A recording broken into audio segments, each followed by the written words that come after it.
Hello everyone, today I will show you how to check size of video on iPhone. And here's how it is done. To check the size of a video on your iPhone, begin by locating and tapping on the Photos app, which is typically found on your home screen. Once the app is open, you'll be greeted by various tabs at the bottom of the screen. Look for the Albums tab and tap on it. In the Albums section, you should see a list of different categories. Find and select the video's album. This will display all the video clips stored on your device in one convenient location.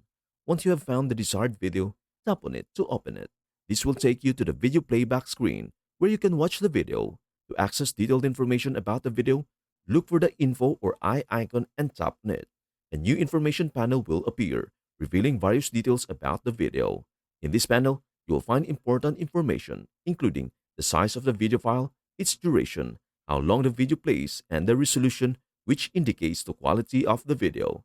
This information can be very helpful if you are managing storage space on your iPhone or if you need to know the specifications of the video for sharing or editing purposes. And that is everything you need to know about how to check size of video on iPhone.